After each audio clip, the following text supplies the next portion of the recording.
የቤተ መንግስቱም የቤተ ክህነቱም አዋቂ ነኝ ባዮች ምስጋናን ያቀረቡለት እሸቱ ስተት ሰርቷል። አዎ በደንብ ስተት ሰርቷል። ይቅርታ ጠይቋል። የሰራውን ጥፋት የሚያርም ይቅርታ ጠይቋል ባይ ነኝ። በቃ አለቀ። ከይቅርታ በላይ ምንም የለም። ምንም አባቶቻችን እናንተም ከራሳችሁ ጋር ተነጋግራችሁ እግዚአብሔርንም ይቅርታ ጠይቁት። እነዚህ አባቶችም ደግሞ እኛን አይደለም ይቅርታ ያለው እነዛን ነው ከተባለ ከባድ ነው። እናንተ በራሳችሁ ይቅርታ ጠይቁ። ኮሜዲያን እሸቱ ይቅርታ አላችሁ አላላችሁ እግዚአብሔር ይቅር ይበላችሁ። በገዳም ያላችሁ አባቶቻችን ራሳችሁን ዝቅ ነው የሚደረገው እንጂ ተነክተናል ተብሎ አይወጣም። ተደፍረናል ተብሎ አይወጣም። በቀልን የሚበቀላል። ስማችን ጠፍቷል። ምን ስም አላችሁ? ምን ስም አለን? ጳጳሱ የራሱ አድማ አለው። መነኮሳቱ የራሱ አድማ አለው። የሶሻል ሚዲያ ጨዋታ ከአንድ ቀን በኋላ ሀዘንም አይሰማን። የሃይማኖት ጎራ ለማስያዝ ሀገር ነው ታደሰው። እንደዚህ አይነት የዘመን መጨረሻ ተሳሪ ነጋሪ ሲያካሪ ለቃሽ ሚዲያ ዚያን ተሰውሮስ መጥፋት። ሰላም ጤና ይስጥልን ክቡራን ተመልካቾቻችን እንደምን አላችሁ? ይህ ነጋሽ ሚዲያ ነው። ጋዜጠኛ ነጋሽ በዳዳ ነኝ። ከኔ ጋር ቆይታን ስለምታደርጉም ከልብ ነው የማመሰግነው።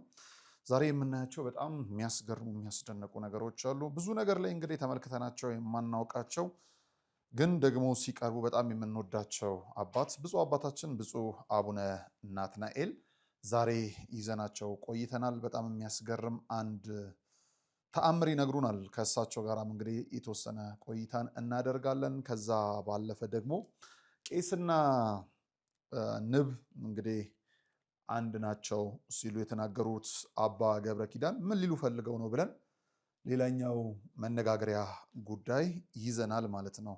ከዛ ባለፈ የማን ደጋፊ ናችሁ? የኮሜዲያን እሸቱ መለስ፣ የእግረኛው ሚዲያ፣ የጋዜጠኛ ተክለ ሃይማኖት ወይስ የዋልድባ አባቶች? የትኛው ደጋፊ ናችሁ? አሁን እንግዲህ በሶስት ጎራ ተከፍሎ እሸቱ ያደረገው ጥሩ ነው፣ ኮሜዲያን እንትማን ነው እሱ ጋዜጠኛ ተክለ ሃይማኖት ያደረገው ይሄ ነው፣ አባቶችም የሚሉ መጥተዋልና እናንተ የማን ደጋፊ ናችሁ? እኔ የማን ደጋፊ እንደሆንኩ ነግራችኋለሁ። ምክንያቱም ሰው ነኝና እኔም አንዱ ደጋፊ መሆን መቻል አለብኝ። በኋላ ላይ እነግራችኋለሁ። እነዚህን ጉዳዮች በደንብ እንመለከታለን ማለት ነው ዛሬ። ስለዚህ ከኔ ጋር ቆይታን አድርጉ። በጣም በሚያስገርም በሚያስደንቅ መልኩ ላይ እነዚህን ነገሮች ሰፊ ትንታኔ ሰጥተን አንዱ ላይ ርፍ እንላለን። መልእክቶች አሉን። ከመልእክቶች በኋላ በቀጥታ ወደዚህ የምናመራ ይሆናል። አብራችሁ ነው። የሃይማኖት ጎራ ለማስያዝ ሀገር ነው ታደሰው። እንደዚህ አይነት የዘመን መጨረሻ ተሳሪ ነጋሪ ሲያካሪ ለቃሽ ሚዲያ ዚያን ተሰውሮስ መጥፋት።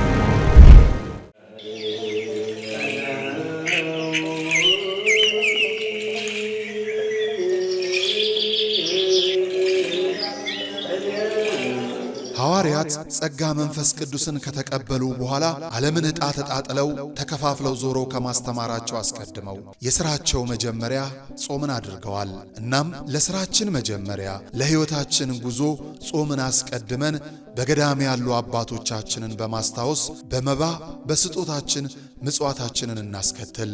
የሞት አንሳ ማር ቅዱስ ሚካኤል አንድነት ገዳም የአባቶቻችንን በዓት ልንጨርስ ጥቂት ቀርቶናልና አግዙን። ጾሙን የበረከት ጾም ያድርግልን። አሜን።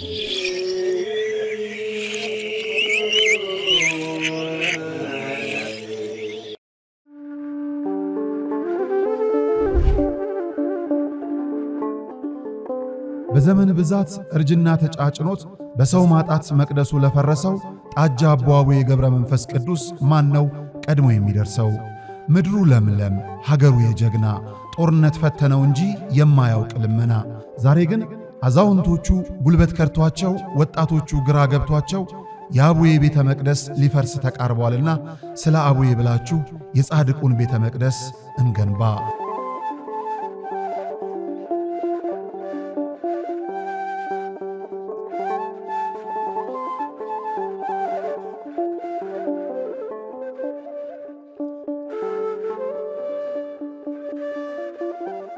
የሃይማኖት ጎራ ለማስያዝ ሀገር ነው ታደሰው። እንደዚህ አይነት የዘመን መጨረሻ ተሳሪ ነጋሪ ሲያካሪ ለቃሽ ሚዲያ ዚያን ተሰውሮስ መጥፋት። ክቡራን ተመልካቾቻችን ተመልሰን ተገናኝተናል። አብራችሁኝ ስለሆነም ከልብ አመሰግናለሁ። የደጋፊዎች ዝርዝር የማናችሁ ከስር እየጻፉልን እስቲ። የኮሜዲያን እሸቱ ደጋፊ ናችሁ? የጋዜጠኛ ተክለ ሃይማኖት ደጋፊ ናችሁ ወይስ የዋልድባ አባቶች ደጋፊዎች ናችሁ? የማን ናችሁ?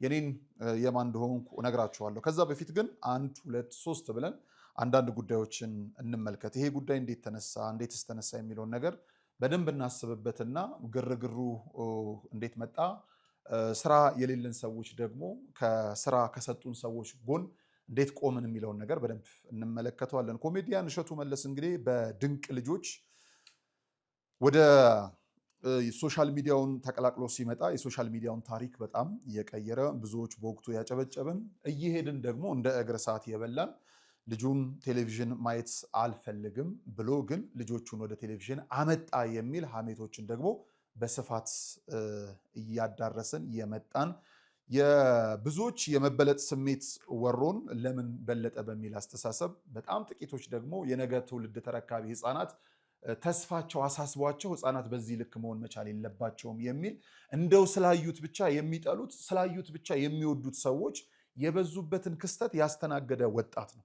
ያ የራሱ ሂደት ኑሮን ለማሸነፍ የሄደበት ምናልባትም ደግሞ ህልሜን ከፍ አድርጌ ለማሳየት የመጣሁበት ብሎ ያሰበው ሐሳብ ይሆናል። እሱን ለራሱ እንቶ ወደ ቅድስት ቤተክርስቲያናችን ስንመለስ ኮሜዲያን እሸቱ መለስ ወደ ቤተክርስቲያን መጥቶ ገዳማትን ከመነካካቱ አብያተ ክርስቲያናትን ከማሰራቱ በፊት ብፁዓን አበው ሊቃነ ጳጳሳት ለድራማ ተንጋግተው ሊቃውንቱን አስከትለው እስከ ኮሜዲያን እሸቱ ድረስ በመሄድ እንዲሁም በቤተክርስቲያን ውስጥ ድራማ በማሰራት በጣም በርከት ያሉ ገዳማት እንዲሰሩ ማድረጋቸው ከሀገር ውስጥ አልፎ እስከ ውጭ ያሉ ሀገረ ስብከቶች ውስጥ ጭምር የቤተክርስቲያን ሊቃውንቶች ያልሰበሰቡትን ሰብስቦ ህንፃ ቤተክርስቲያንን ያስገነባ፣ ለገዳማት ውሃ ጥማቸው እንዲቆረጥ የጉድጓድ ውሃ ያወጣ፣ በጅምር የቀሩ ህንፃ ቤተክርስቲያኖችን ያስመረቀ፣ የልማት ስራዎችን ያስከተለ በጣም ብዙ በዚህም ደግሞ በቤተክርስቲያን ውስጥ ማዕረግ የተሰጠው መጋቢ ሰናየት ይመስለኛል እና ኮሜዲያን እሸቱ መለስ ተብለው በብፁዓን አበው ሊቃነ ጳጳሳት ሹመት የተሰጠው ወንድማችን ነው። በዛን ጊዜ ላይ የቤተ መንግስቱም የቤተ ክህነቱም አዋቂ ነኝ ባዮች ምስጋናን ያቀረቡለት፣ የቤተ ክርስቲያኗ ምዕመናን ባዮችም አድናቆት ያጎረፍንለት፣ ከሌላ ቤተ እምነትም አይለፍብህ ኑር እደግ ብለን የመረቅነው ልጅ ዛሬ በአንድ ጀንበር ሳይሆን በተከታታይ በሰሩት ተደጋጋሚ ስራዎች ለወቀሳ ብናበቃውም አሁን የቆመበት መስመር ላይ ግን ወይም አሁን የተገኘበት መንገድ ላይ ተገኝቶ ይቅርታ መጠየቁን ያውቃል። ከይቅርታ በላይ ምንድን ነው? አሁን ስናገር መነኮሳቱ አንድ አልሆኑም። ብዙ ስለሆነ ዋልድባ በራሱ የተለያየ ስለሆነ ይቅርታ የተጠየቅነው እኛንን ይቅርታ ያልተጠየቅነው እኛንን በሚል አባቶች ሌላ ሶሻል ሚዲያ ባለሙያ ወይም ጋዜጠኛ ተክለ ሃይማኖት ይሄንን ስንጥቃት ጠብቆ የሌላኛውን ወገን ሐሳብ ለማስደመጥ በሚል በገባው ሐሳብ ዓለምን ንቀው ለጽድቅ ሳይሆን እኔ ከሰው ጋር መኖር የማይገባኝ የማረባ ነኝ ብለው ራሳቸውን ያገለሉ ለጸሎት የተጉ አባቶች ጋር ወደ ዓለም ሐሳባቸውን ይዞ መምጣት ተከትሎ የኮሜዲያን እሸቱ ደጋፊና የጋዜጠኛ ተክለ ሃይማኖት ደጋፊ ተብሎ አባቶች መሃል ላይም በማድረግ እየተለባለብን እንገኛለን። አሁን ልብ ማለት ያሉብንን ነገሮች 2 3 በእኔ በገባኝ እኔም ስህተቶች እየሰራው ከሆነ ልታረም ግን የገባኝን ነገር ለማስረዳት ስለመጣው ትላንት የወደድነውን ልጃችንን ያከበርነውን ልጃችንን በዚህ ልክ ለማብጠልጠል ቢያንስ ዛሬ የሰራውን ስራ ስህተት ትላንት በሰራቸው በጎ ነገሮች ማነጻጸር እንዴት አቃተን? አንደኛው ነገር ለይቅርታ ትንሽ የልብ እንዲኖረን የወደቀ ዛፍ ዛቢያ ይበዛበታል። አዎ፣ ግን የወደቀን መምታት ምን ያስፈልጋል? አንደኛው ጉዳያችን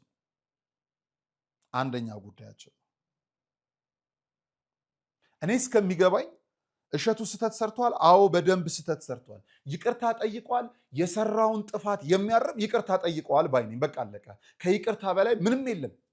ምንም የሚያጠፋ ደግሞ የሚሰራ ነው። ተደጋጋሚ ይቅርታ ከመጡ ነው ስህተት የሚሆነው።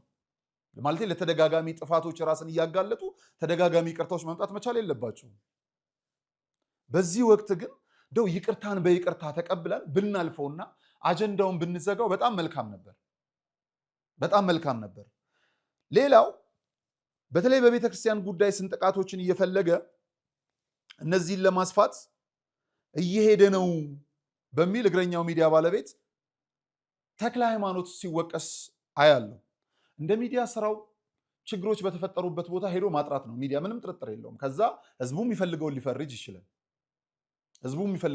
ይችላል። ግን ናሽናል ኢንተረስት ይባላል እንደ ሀገር ስናስበው። ምንም ቢቢሲ ትልቅ ሚዲያ ቢሆን የሀገር ጥቅም የሚባል ነገር አለ። ተክሌ ኦርቶዶክስ ነህ። ኦርቶዶክሳዊን ጥቅም ደግሞ ማስጠበቅ ያስፈልጋል። የጋዜጠኝነት ሙያው እንዳለ ሆኖ እንጀራ የሚበላበት ህዝብ ሊያየው የሚገባ ወደ ሚዲያ ቢወጣ ገበያ ሊሆን የሚችል ሀሳብ እንዳለ ሆኖ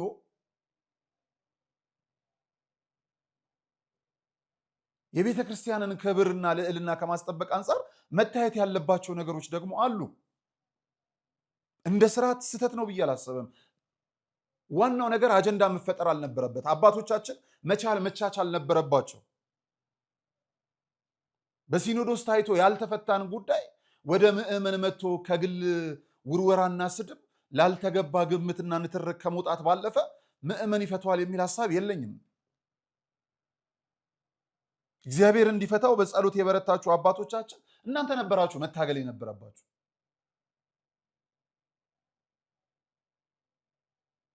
ለምን በዋልድባ ገዳም ውስጥ ችግር ተፈጠረ አልልም። ሰይጣን ያለበት ቦታ ስለሆነ የሚፈትነው ስለሆነ ሰይጣን በብዙ ስራውን ለመስራት ከሚያቀድበት አንደኛው ስፍራ እኚህ አባቶች እየተዋጉ ድል እያደረጉ የሚጥሉት ቦታ የሚያሸንፉት አንድ አይደለም 70 ጊዜ 100,000 ጊዜ ሰይጣን የሚወድቅበት ቦታ ስለሆነ ማሸነፍ የሚፈልግበት ቦታ ነው። አንድ ክፍተት ቢያገኝ ጎልቶ ወጣ ሰይጣን። በሶሻል ሚዲያዎች ተመልካቾቻችን ውስጥ ገባ። ራሳችን ብዙ ዓመት ለጸሎት ከተጉ አባቶች ጋር ማወዳደር ጀመርን። እናንተም ብሎ አባት በዓለም ያለውን ይሻላል የሚል ግብዞችን ፈጠረ ሰይጣን። ከናንተ ኮኔ ይሻላል የሚሉ የሶሻል ሚዲያ እንትኖችን ሰይጣኖችን ፈጠረ። ስለዚህ ታውቁበታላችሁ አባቶቻችን፣ ጠላትን መልሶ መጣል፣ ሰይጣንን ከእግራችሁ ስር መጣል አምናለሁ ታደርጋላችሁ። ስለዚህ የጋዜጠኛ ተክለ ሃይማኖት ደጋፊና የእሸቱ ደጋፊዎች ተረጋግተን፣ ሁለቱም አንደኛ የቤተክርስቲያን ልጆች ናቸው። ያጠፋ ስለ ቤተክርስቲያን ክብር ሲል ዝቅ ብሎ ይቅርታ ይጠይቅ። አባቶችም ከሆኑ ምንም አባት ይቅርታ ይጠይቃል፣ ምንም ችግር የለውም። ግን ሶሻል ሚዲያው ምን ያህል ለሰይጣን አንደኛው መንገድና መረማመጃ እንደሆነ ማየት ያስፈልጋል። እና ገረመኝ አንዳንዴ እንግዲህ በዚህ አገልግሎት 5-6 ዓመት ሆነናልና ያለፉንን ዓመታት የሰራው ስራ ነገ ምናልባት አንድ ሰው አንድ ስህተት ቢሳሳት ያን ሁሉ የደከመውን ድካም ተጥሎ እንደሚጠለጠል እንደሚሰደብ ነው እየገባኝ ያለው። ልጅ ነውና ተሳስቷል ተብሎ ሰውን ለማረም የሚሄድ ሰው እየጠፋ እንደሆነ ነው እየገባኝ ያለው። የልጅ አዋቂ ብለን የመረቅናቸው ትላንት የሶሻል ሚዲያ ተጽዕኖ ፈጣሪዎችን ዛሬ አብረረን አጥፍተናቸዋል፣ የሆኑ ስህተቶች ተገኝተዋል ተብለው። የገዳም አባቶቻችን ንግግር ደግሞ መልካም ሲሆን ተስፋን ይሰንቃል፣ ትንሽ ሸፈፍ ካለ ደግሞ አጥንት ይሰብራል፣ ሰው ቆሞ እንዳይራመድ ያደርጋል። አባቶቻችን እናንተም ከራሳችሁ ጋር ተነጋግራችሁ እግዚአብሔርንም ይቅርታ ጠይቁት። መቋሚያ አቁማችሁ መቁጠሪያ ጥላችሁ የምትጥሉት ካለ ብዙ የሚጣል አለ። ብትጥሉልን ጥሩ ነው። ብዙ መጣል ያለበት አለ። አሁን ብዙ ቢወገድ ብዙ ቢያልፍ ከዚህ ዘመን ከዚህ ጊዜ ቢሰረዝ ብዙ የምንላቸው አሉ። የክፋትን አጀንዳ የሚያራምዱ ዳገርም እንደ ቤተክርስቲያንም ፈተና የሆኑብን እዛ ላይ ብታደርጉ እንጂ እንደው የማይሆን ነገር መነጋገሩ ቆሞ ለይቅርታ ብንመጣ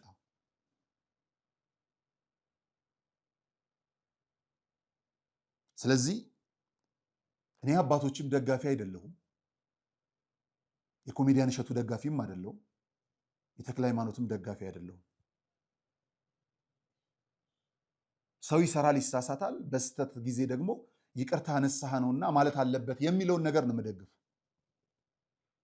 ኮሜዲያን እሸቱ ሌሎች አባቶችን ከሆነ ይቅርታ ያልከው እነዚህንም በል፣ ምንም ችግር የለውም፣ ከፍ ያደርጋል።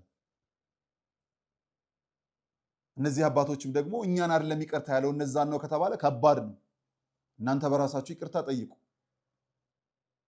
ኮሜዲያን እሸቱ ይቅርታ አላችሁ አላላችሁ፣ እግዚአብሔር ይቅር ይበላችሁ። ከባታችሁ ወጥታችሁ ለተሟገታችሁበት፣ በዚህ ቀውስ ውስጥ ተሳትፋችሁ የህብረት ጸሎትን ላስተጓጎላችሁ፣ ብዙ ነገር ነው የሚያመልጣችሁ። ብዙ ነገር። አንድ አባት አንድ ተረት ነገሩኝ። አንድ ተረት መነኮሳት በመጀመሪያ ወደ ገዳም የሚገቡት ለመጽደቅ አይደለም አሉኝ። ይሄኛው እውነተኛው ነገር ለጽድቅ አይደለም፣ ለመጽደቅ አይደለም ወደ ገዳም የሚገቡት። በዓለም ያለም ሰው ይጸድቃል። እግዚአብሔርንም ለማግኘት አይደለም ወደ ገዳም የሚገቡት። እኛም በዓለም ያለው ነው እግዚአብሔርን እናገኘዋለን። በዓለም ያለ ሰው እግዚአብሔርን አያገኝም ማለት አይደለም፣ ያገኛል፣ ይጸድቃልም በዓለም ያለ ሰው እና ሰይጣን ወደ ገዳም ይሄድና አንድ መነኩሴ ያገኛል። አንድ መነኩሴ ስለዚህ እዚህ ገዳም ለምን ገባ ይለዋል። ይሄ ታሪክ ተረቱን በኋላ እመጣላችኋለሁ። ይሄ የአቡነ መቃርስ ታሪክ ነው ተብሎ የሚነገር ነው። እና አንድ ገዳም ውስጥ ገብቶ ሰይጣን አንድ መነኩሴ ለምን ገባህ ይለዋል። አይ እግዚአብሔርን ለማግኘት ለመጽደቅ ይለዋል። ከዛ ይመለሳል ሰይጣን። ሁለተኛ ጊዜም ይመጣል። ወደ ገዳም ለምንድን ነው የገባኸው? ምን ትሰራለህ? ለምን በከተማ አትሆንም? ምቾት ድሎት እኮ አለ እዛ። የፈለግከውን ነገር ታገኛለህ። እዚህ ብቻህን ነህ። ዱር ገደል ነው፣ ጫካው ያስፈራል። ብትል የምመጣልህ የለም፣ ብትታመም ሕክምና የለም። የሚያምርህን እኮ ማድረግ አትችልም። ለምን ወደ ገዳም መጣ ይለዋል። አይ ሰይጣን ሆይ መነኩሴው ማለት ነው፣ እኔ ወደ ገዳም የገባሁት እግዚአብሔርን ለማግኘት ነው፣ ለመጽደቅ ነው ይለዋል። በሶስተኛ ጊዜ ሰይጣን ተመልሶ ከመምጣቱ በፊት እኚህን መነኩሴ አቡነ መቃርስ ያገኟቸዋል። አንድ ሰው መጥቶ ነበር ይሉታል አቡነ መቃርስ። አዎ መጥቶ ነበር። ስንት ጊዜ መጣ ይሉታል። አረ ከአንድም ሁለቴ ተመላልሰዋል። ያውቁታል አቡነ መቃርስ ፈትነው እየጣሉት ስለሚያልፉት ሰይጣን የቱ ጋር መገኛው የቱ ጋር መውደቂያ እንደሆነ ያውቁታል። ስለዚህ እኚህ መነኩሴ ጋር እንደሄደ ገባቸው። አዎ መጥቶ ነበር ከአንዴም ሁለቴ። ምን አልከው? አይ እሱ ለምን በዚህ ገዳም ትቀመጣለህ? ለምን ወደ ገዳም መጣህ ብሎ ጠየቀኝ እና ምን አልከው አሉት። እኔማ እግዚአብሔርን ለማግኘት ለመጽደቅ። አይ አንተ ሰነፍ መነኩሴ አሉት። ከተማ ያለ ሰው እግዚአብሔርን አያገኝም? ከተማ ያለ ሰው አይጸድቅም? በል ሰይጣንና ውሻ መመላለሱ አይቀርምና ለሶስተኛ ጊዜ መምጣቱ አይቀርም። ሰይጣን ይህን ጥያቄ ከጠየቀ እንዲህ ብለህ መልስ ብለው ይነግሩታል። ለምን መጣ ሲልህ ውሻ ስለሆንኩ፣ ከሰው ስላነስኩ፣ ባህሬ ዓለም ላይ ካሉ ሰዎች ጋር ስለማያስኖረኝ፣ ጥጋብ አልችል ብዬ ራሴን ለማሰር መከለል ስለሚገባኝ፣ እኔ የተናቅኩ ትንሽ ስለሆንኩ የማረባ ስለሆንኩ በገዳም ገባው። ከእግዚአብሔር ከሕጉ ስለራኩኝ አልመች ስላልኩ ለእግዚአብሔር ስላስቸገርኩኝ እኔ ድሎት አይገባኝም ስለበደልኩ ፍርዴን ለመውሰድ ገዳም ገባው በለው ብለው ይነግሩታል አቡነ መቃርስ። እንደተባለውም ሰይጣንና ውሻ መመላለስ ይወዳል። ሰይጣን ተመልሶ መጣ። አንተ መነኩሴ ያለ አቤት፣ ለምን ወደ ገዳም መጣ ሲሉት እኔ የማረባ ስለሆንኩ ለፍርድ ትቢያ ስለሆንኩ እግዚአብሔርን ስላስቸገርኩ ራሴን በእግረ በረት አስሬ ፍርድ ልቀበል ሲል አይ ይቺማ ያንተ አይደለችም የአቡነ መቃርስ ናት አለው ሰይጣን። ምክንያቱም የሚያሸንፈውን ያውቃልና። በገዳም ያላችሁ አባቶቻችን ራሳችሁን ዝቅ ነው የሚደረገው እንጂ ተነክተናል ተብሎ አይወጣም። ተደፍረናል ተብሎ አይወጣም። በቀልን የሚበቀላል። ስማችን ጠፍቷል። ምን ስም አላችሁ? ምን ስም አለን? ቅጥሯንም የሚጠብቅ እግዚአብሔር ነው። ካርታና ወሰንን በተመለከተ በቤተ ክህነቱ ያሉ ለእግዚአብሔር ከታመኑ ደሞዝ የሚከፈላቸው አሉ። እነሱ ያስጠብቁላችኋል። የዕለት ጉርስ የዓመት ልብስ ደግሞ ልጆቻችሁ በባህር ተሰደው ከሀገር ውጭ ያሉ በሀገር ውስጥም ያሉ ለበረከት ያሉ ይልኩላችኋል። መች ቦዘኑ ልጆቻችሁ? መች ቦዘኑ? እናንተን ከማሰብ መች ቦዘኑ? እናንተ ሚዲያ ላይ ወጣችሁ እኮ እንዲህ በመራቆታችሁ ልባቸው አዝነዋል፣ አልቅሰዋል፣ እናቶች አንብተዋል። በዋልድባ ሳይመጡ ዋልድባን ሲያስቡ አእምሯቸው ውስጥ ብርክ ብርክ ብለው በመፍራት ዝቅ ብለው እናንተን የሚታዘዙ ምዕመናን እኮ አዝነዋል። ዋልድባ አባቶች ተራቡ ሲባል እኔን የሚል ምዕመን ደንግጧል።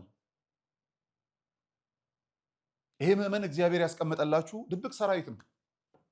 ብትጠይቁት ልጁ ይዘረጋላችሁ። እናንተ ወጣችሁ መሟገት አይጠበቅብላችሁ። የሚሟገትላችሁ እግዚአብሔር፣ ደግሞም የሚሟገትላችሁ ህዝብ ስራ የፈታን የሶሻል ሚዲያ ሰዎችም አለን፣ እንሟገታለን። ስለዚህ ወደ ባታችሁ ተመለሱ። በቃ የከተማው ግርግር ይብቃ። ሶሻል ሚዲያው ለእናንተ አይመጥንም። ገበያ ማራሯጫ መሆን መቻል የለበትም። ስለዚህ በወንድሜ እሸቱና በወንድሜ ሃይማኖት መካከል ያሉ ሰጣ ገባዎችን መቆም አለባቸው። እዚህ ጋር በጣም የወደድኩት የአባ ገብረ ኪዳን ንግግር አለ። እሱም ብንሰማ ደስ ይለኛል። አባታችን ሰምተን ብንመለስ እንደው በጣም ደስ ይለኛልና እሱን እስቲ እንዲናድምጥ። ቄስና ንብ አንድ ነው። ቄስ የሚከተለው ካገኘ ማሳደም ነው ስራው፣ በለው ነው የሚለው ማለት ነው።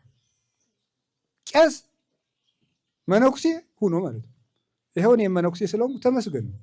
ራሴን አደምሰድ በቃ መብቴ ነው። ራሴን የመስደም መብቴ በሕግ የተጠበቀ ነው።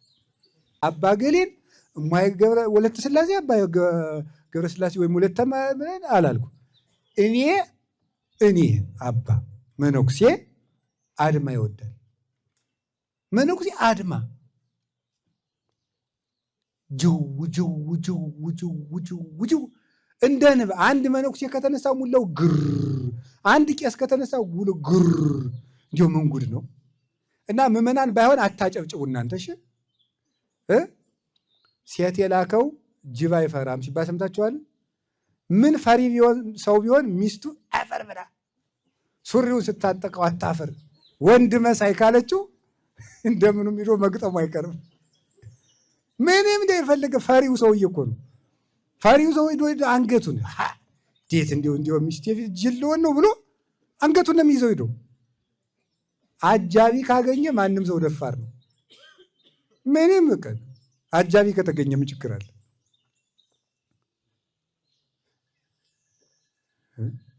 ምን ችግር አለ?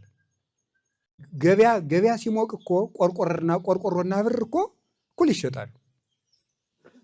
ሙዝ እስከ ቅቤ መሀል ተቀላቅሎ ይሸጥ እንዳሉ የሆነ ጊዜ እንደውም ቾክም ክኒን እየሆነ ይሸጥ ነበር አሉ እየተቀረጸ ጠመኔ ማለት ነው። አብሮ ለገበያ ይቀርባል። ስለዚህ ገበያ ሞቀ ብሎ ግርግር ማለት አይገባም። ምዕመናን ተው፣ እናንተ አድማ ተው። የሚያሳድማችሁ ጳጳስ ካለ ይቅር ይበሉኝ አባቴ ብላችሁ ቤታችሁ ነው። የሚያሳድገ አድማ ተከተሉ የሚላችሁ ከሆነ መነኩሴም ቢሆን ይቅር ይበሉኝ አባቴ ብላችሁ ቤታችሁ ነው።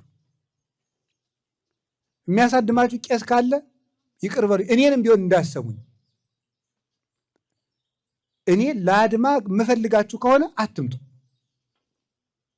አዎ ቤተ ክርስቲያን ዛሬ ቤተ ክርስቲያን ድንጋይ እንኳን በክርስቶስ ስም ሲጋጠም ሰው መጋጠም ይቀተው፣ ሰው አንድ መሆን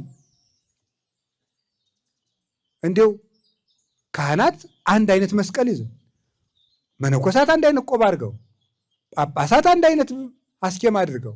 አባታችን አባ ገብረ ኪዳን ቃልዮትን ያሰማልን፣ የአገልግሎት ዘመኑን ያርዝምልን። በእውነት በጣም የሚያስገርምና የሚያስደንቅ ነው።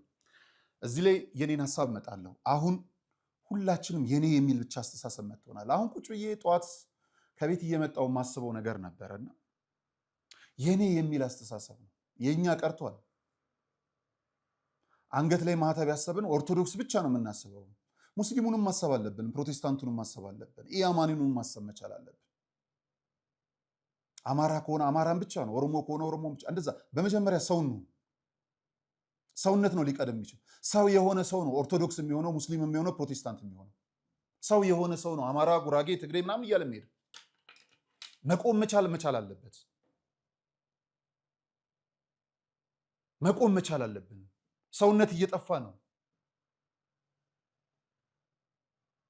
ሰው ሆኖ ቆሞ በመረጠው ቦታ ላይ መገኘት ሰው እየተሸማቀቀ ያለበት ብዙ መልኩ ነው። ሰው ሳይሆን መነኩሴ ይሆንና ሰው ሳይሆን ኦርቶዶክስ ነኝ ይልና ሰው ሳይሆን እዚህ ቦታ ይገኝና ከባድ ነው። ሰው መሆን መቻል አለብን። ራሳችንን ማወቅ መቻል አለብን። ሰውነት ይቀድማል። አባ ገብረ ኪዳን ካሉት እንነሳ። አዎ ገበያ ደርቷል። እውነት ነው። ገበያ በደራበት ጊዜ ብርና ቆርቆሮ እኩል ይሸጣል። ቾክ ጠመኔ መድኃኒት ነው ተብሎ ተቆርጦ ይሸጣል። ሙዝና ቅቤ ተቀላቅሎ ይሸጣል ገበያ በደራበት። አዎ አሁን ገበያ ደርቷል። ገበያ በደራበት አባት አያስፈልገንም የሚል ትውልድ ተነስቷል። የማን አጀንዳ ነው?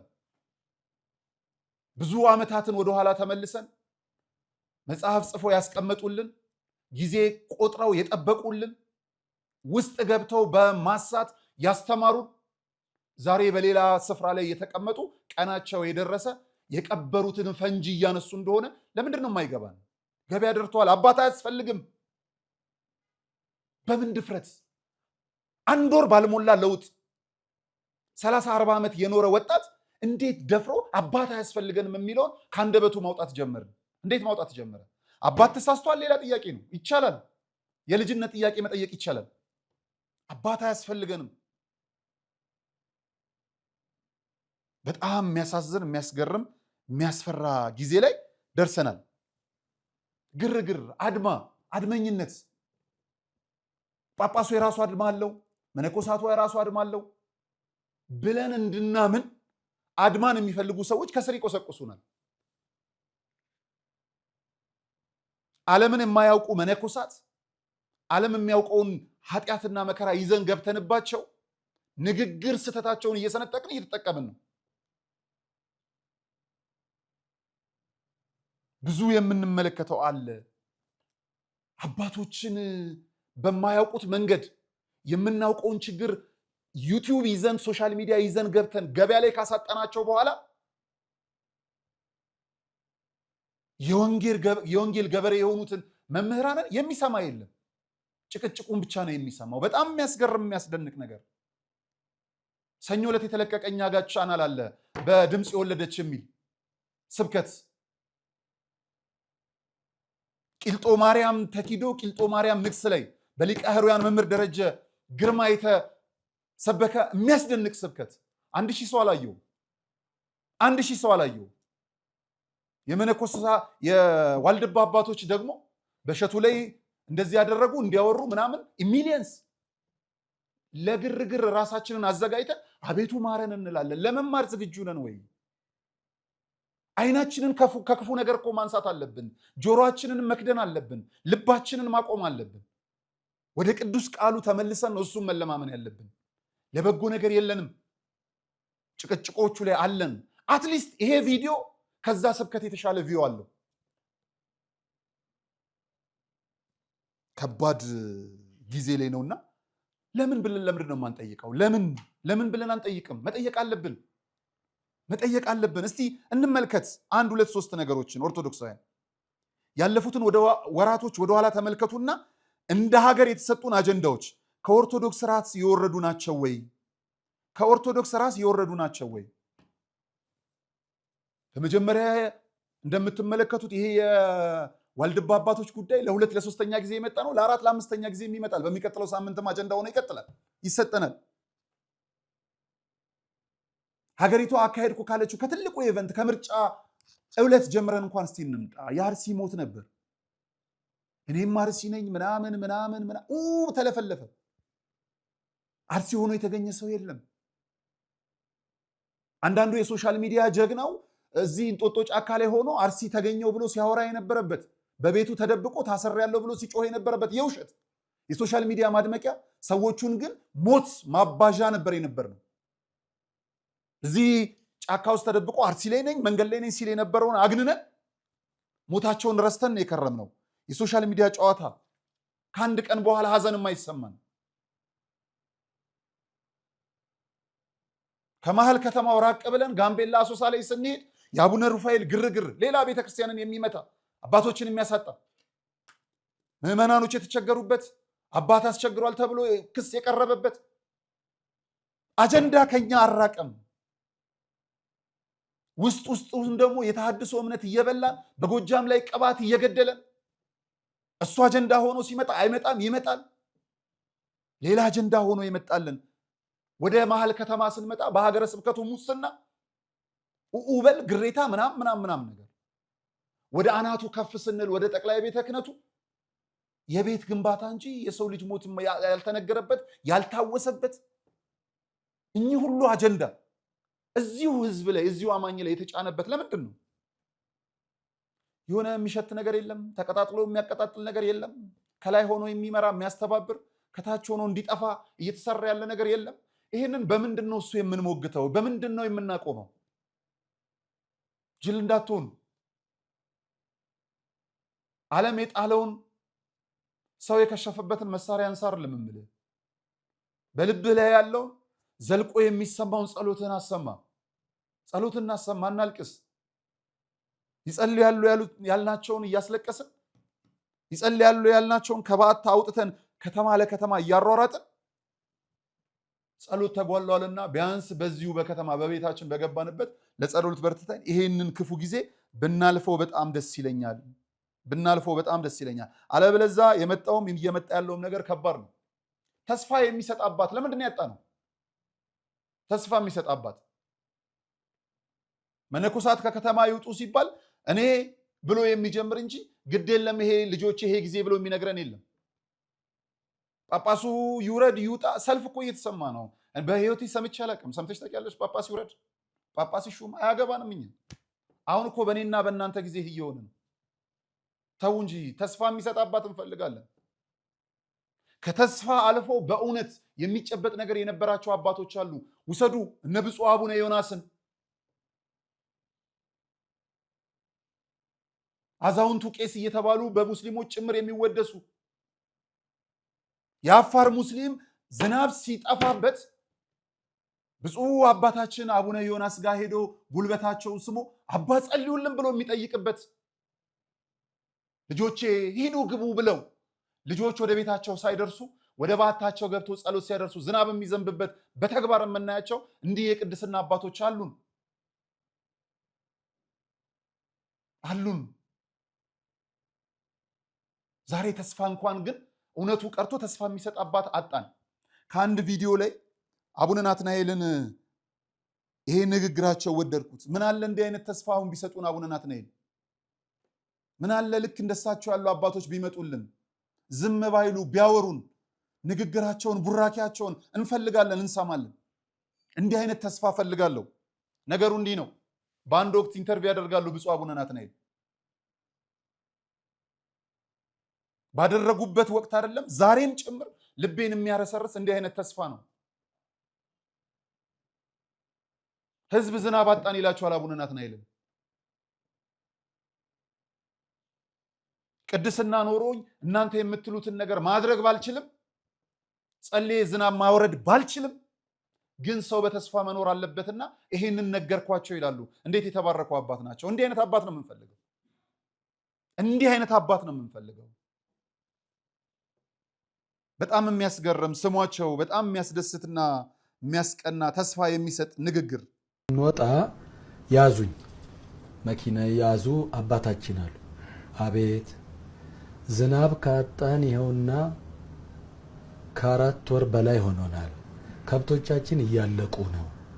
እባኮትን አባታችን ወደ እግዚአብሔር ካልነገሩልን ካልጸለያችሁልን እኛም ልናልቅ ነው። ዝናብ ጠፋብን አሉ። ከዚያ ወይ ዝናብ አጣችሁ? አዎ። እስካሁን ሳይዘንብ ቀርቶ? አዎ። በሉ ዛሬ ማታ ስለሚዘንብ እኔ እንደው ደስ ብሏቸው ይደሩ ዛሬ ብዬ ነው። በእውነት ደስ እንዲላቸው ተስፋ ነው። የሰው ልጅ እኮ ተስፋ ካጣ እኮ ሞተ።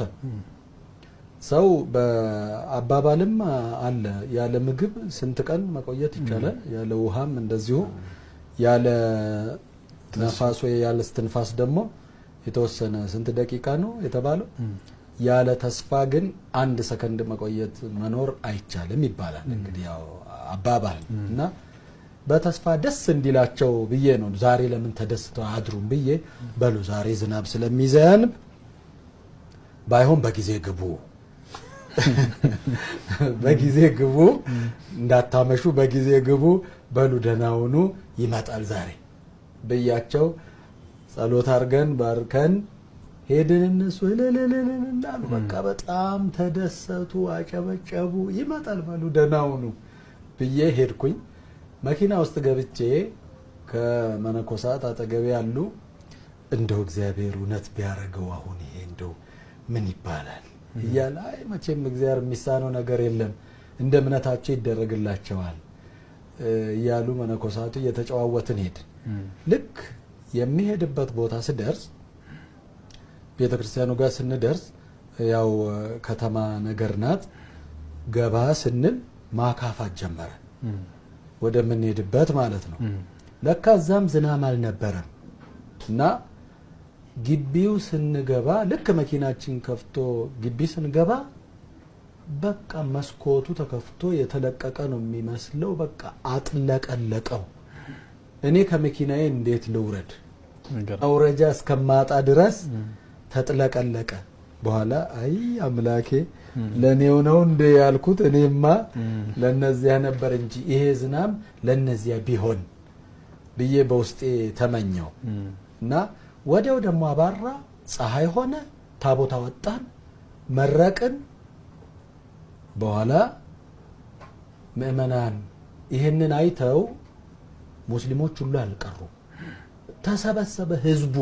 ምን መጣ ብለው ማለት ነው። በቤተ ክርስቲያን ሙስሊሞች ሁሉ ተሰበሰቡ። በኋላ ለህዝቡ እኔ ምእመናን የዛሬው ዝናብ ሁላችንንም ደስ ብሎናል። ደስ ብሏችኋል? አዎ በጣም ደስ ብሎናል። እኛ እንኳን የጸለይነው እዚያ ለጠየቁን ነበረ ብዬ ይሄንን መልእክት ስናገር አንዱ ካጠገቤ እንዲህ አባታችን ከዚያ የመጣ እንዲህ አባታችን ዝናቡ እኮ ሲለቀው እዛ እናንተ እዚህ አልደረሳችሁም። የሚገርም ነው በእውነት። እና እንዲህ ሁለቴ ገጥሞኛል እንዲህ አይነት ነገር። እንደ ዛሬው ያኛውን ሳወራ ለአገልግሎት ሲሄድ እንዲሁ ጨዋታችንን ሳንጨርስ ወደ ግቢ ስንገባ እንዲሁ ዝናብ አጥለቅልቆታል። እንዲህ ነው አባትነት መሆንም ያለበት። እድሜውን ያርዝምልን።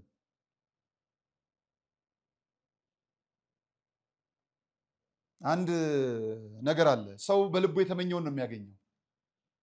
ብፁዕ አባታችን ጸሎት ማምጣት ባልችልም ይዘንባል ብዬ ቃል ባልገባ ሰው ተስፋ እንዲኖረው አደረግን። የልቡ መሻት ሆነለት። እንዲህ አይነት አባቶችን እንፈልጋለን። እንዲህ አይነት አባቶችን ያቆይልን። ኑልን አባቶቻችን እባካችሁ። እናንተ ረቃችሁብን። ያለ ተስፋ አባት እንደሌለው ልጅ እየተቅበዘበዝን ነው። በእውነት ይሄ የአቡነ ናትናኤል ንግግር ውስጤን ያረካው፣ ልቤን ነው ደስ ያሰኘው። እንዲህ ተስፋ ስጡን። ትላንት ለዝናቡ ነበር ይሄንን አባታችን የተናገሩት። ዛሬ መኖር ዛሬ እንኑር አንኑር አናውቅም። እየተዛባብን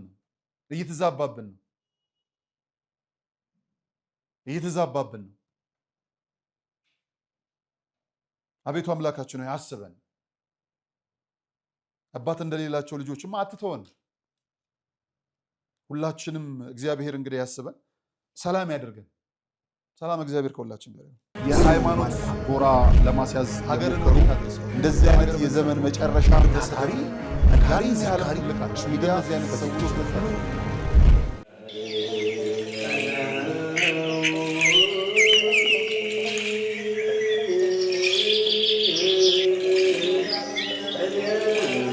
ሐዋርያት ጸጋ መንፈስ ቅዱስን ከተቀበሉ በኋላ ዓለምን ዕጣ ተጣጥለው ተከፋፍለው ዞረው ከማስተማራቸው አስቀድመው የሥራቸው መጀመሪያ ጾምን አድርገዋል።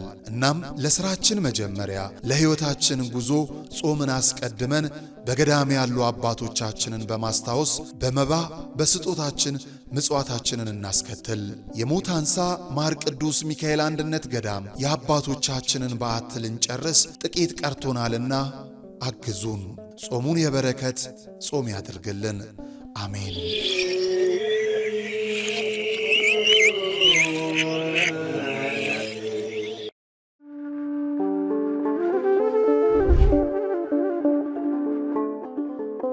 በዘመን ብዛት እርጅና ተጫጭኖት በሰው ማጣት መቅደሱ ለፈረሰው ጣጃ አቧዌ ገብረ መንፈስ ቅዱስ ማን ነው ቀድሞ የሚደርሰው?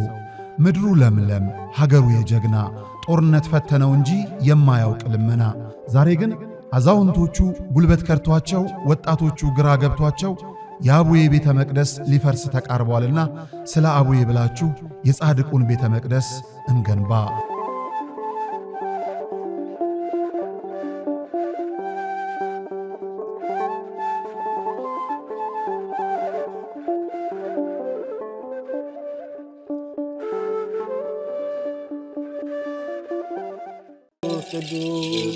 በዚህም እግዚአብሔር አለ። አይገርምም? ሁሉ የሱ ስፍራ ነው። አሁን የምንገኘው በጅማ ሀገረ ስብከት ጎማ ወረዳ ሊሙ ደብረ ሰላም መድኃኔ ዓለም ነው። መምህር አድነው ያፈረሱት ቤተ ክርስቲያን ለአገልግሎት ቢመጡ አገልግሎቱን የሚመጥን አይደለም ሕንፃ ቤተ ክርስቲያኑ። መድኃኔ ዓለም በዚህ አይከብርምና ለእርሱ የሚገባውን ክብር ሰጥተን ቤተ ክርስቲያኑን እናንጽና ግድ የለም የነበረውን እናፍረሳሉ። ማንን በማመን? መድኃኔ ዓለምን። ከዛስ የተዋህዶ ልጆችን በመተማመን በጣም ስቅቅ የሚያደርገን ቅድም እንደተባለኛ ደሳሳም ይሁን ምን በሞቀ ቤታችን እናድራለን። እናታችን አባታችን ውጭ በብርድ እያደሩ ነው። እነዚህም ቤተ ክርስቲያን ስቅቅ የሚያደርገን እንሰራለን ብለን አፈረስን።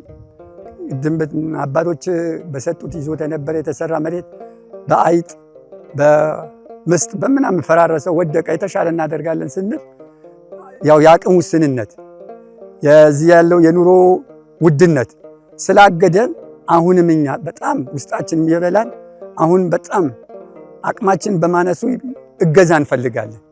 ጊዜው 1969 ነው። የሚባርከን ታቦት ያስፈልጋል ብለው በክርስትና የበረቱ የተዋህዶ ልጆች ህብረት ፈጥረው የሊሙ ሻይ ደብረ ሰላም መድኃኔ ዓለም ቤተ ክርስቲያንን ተከሉ። እነሆ በአገልግሎት ብዛት መሰረቱ ፈርሶ ጉልላቱ እንዲህ ወድቋል። ውሃ መሰረታዊ ነገር ነው።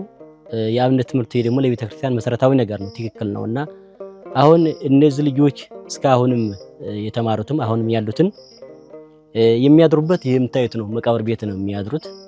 ያው አወራ ነው ገብታችሁ ብታዩት ምንም ጥርጥር የለውም። ይሄንን አወራ ነው። እዚያ ነው የሚማሩት። የሚያድሩበት አፈር ነው። ቢያንስ እንኳን መጠለያ አሁን ማታ ማታ እንደምታዩት በዚህ ዝናብ ይመጣል፣ ውሽንፍር ነው የሚመታቸው። ቁጭ ብሎ የሚማሩበትን ትምህርት ቤት ቢሰራ እጅግ የተሻለ ነገር ነው። የተዋህዶ ልጆች በውጪም በውስጥም ያላችሁ ይህ ደብር ታላቅ የበረከት ስፍራ ነው። እመኑኝ፣ የሰራችሁት ይባረካል፣ የጠየቃችሁት ይመለሳል። የቦታው ተአምር በሰው ልጆች እጅ ሥራ አጥር የለውም። ባለቤቱ ግን በተፈጥሮ ጫካ ዙሪያውን አጥሮ ቤቱን ይጠብቃል። ቤቱ ደግሞ ፈርሶ የእኛን በረከት ይጠባበቃል። የለመነው እንዲመለስ የጠፋብን እንዲገኝ ለመድኃኔ ዓለምን እንስጥ። የሃይማኖት ጎራ ለማስያዝ ሀገርን እንደዚህ አይነት የዘመን መጨረሻ ታሪ ሚዲያ